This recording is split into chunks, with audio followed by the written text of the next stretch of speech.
Hey guys, it's Nerf Nerd, and I wanted to show you a Nerf modification that I've been working on over the quarantine. So basically, it is a Nerf Retaliator modification. What I did was I did some internal work. I replaced the spring, I replaced the plunger, and then I also did some cosmetic changes up here with the barrel. And in this video, I'm going to show you how I went about that, what materials I used, all the specifications, and then we're going to test it out on the range. Okay, so basically what I did with this modification is, as I said before, I replaced the main spring, I replaced the plunger tube, which is this component, and I also replaced the catch. So I replaced this with a metal version.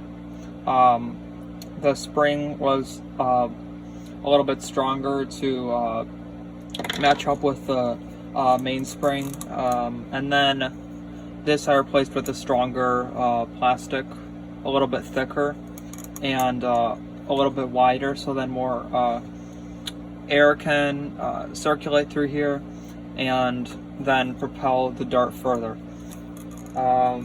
If you're not familiar with the way a Nerf gun works, basically this is your plunger.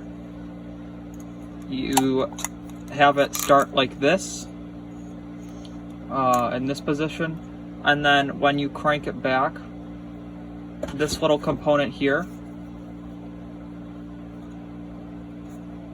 pushes into the plunger tube, and then this moves backwards, and it's going against a spring, which is the main spring. And once you reach the end, your spring will have reached enough tension, and it'll be about this long at that point, compared to its normal length, about that length. And it being compressed means a lot of pressure, and when you release this component, which would normally be about here, and holding onto the spring, you release it, making it go upwards. The spring is released, and then this plunges forward, therefore making the dart go forward, as this component's going to also go forward.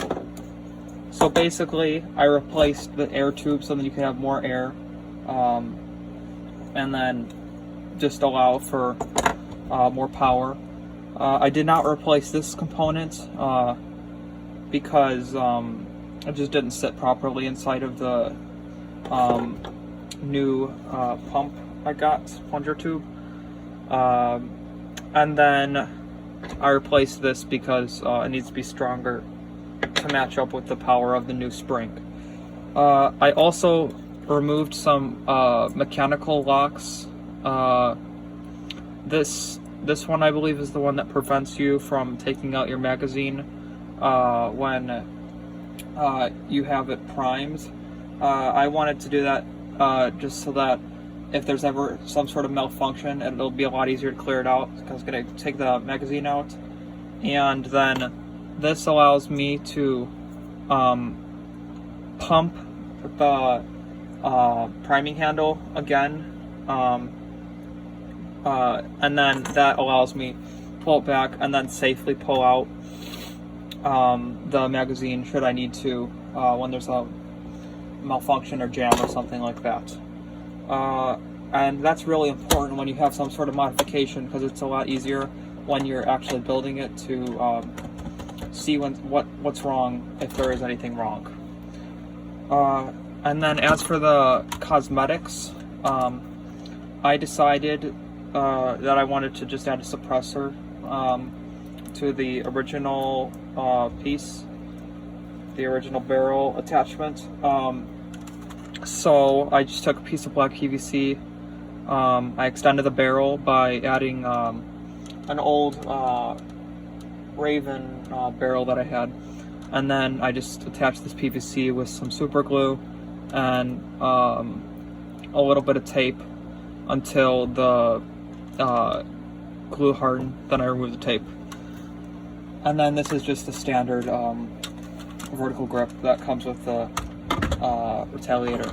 And then what I had pictured earlier is just a standard stockade stock, which comes with the stockade, of course. So that's about it for the modification portion of it.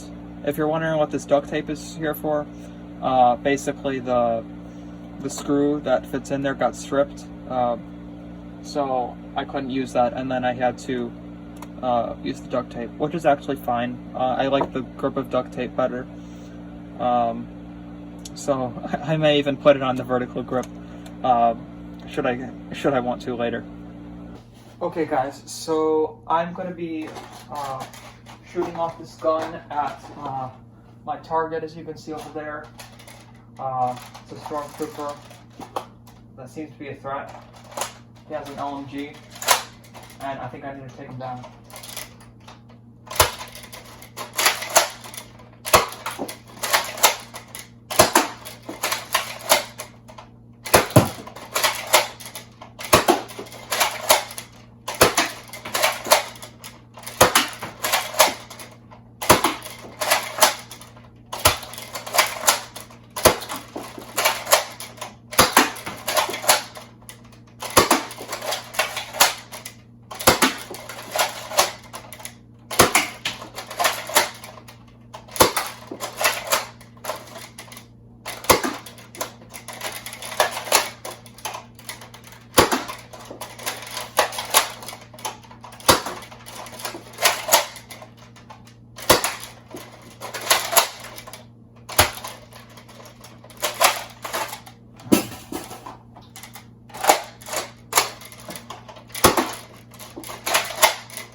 So I did base this gun slightly off of a M4 rifle, and as you will notice, it is a little bit hard to pull after some time due to the increased poundage of the spring. I did lubricate it though, so it isn't as hard as it would be without any sort of lubricant. Looks like mouthwash in there.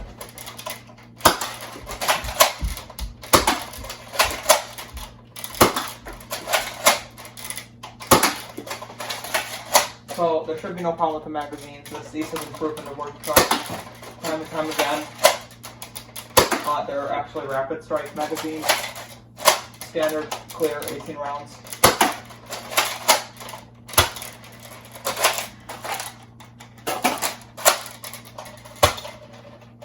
Yeah, so as you can see, it looks pretty cool in my opinion. It's got a pretty decent rate of fire considering it's a Springer, and the weight isn't super heavy. I believe I put in a 5 or 6 pound spring, and it feels comfortable too. So at the end of the video here, guys, I just wanted to give you my final thoughts on the kit and the mod in general. So the kit actually came with the new breech, the new plunger tube, the new catch release, and the spring, plus some extra pieces and springs, as well as the lubricant. I thoroughly enjoyed putting it together. It took a while and a little bit of strength to get the spring in, considering it's 7 kilograms, 5 pounds, but I think it turned out well, and it definitely shoots harder. I chose not to put the new breech in because I heard some reviews saying that there's an air restrictor in there for whatever reason,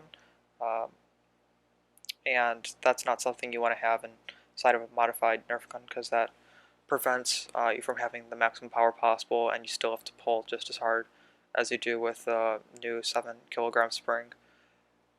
But otherwise, I did enjoy putting it together. I feel like it turned out great, and It was relatively inexpensive. I would not recommend this for any hardcore, per se, nerfers.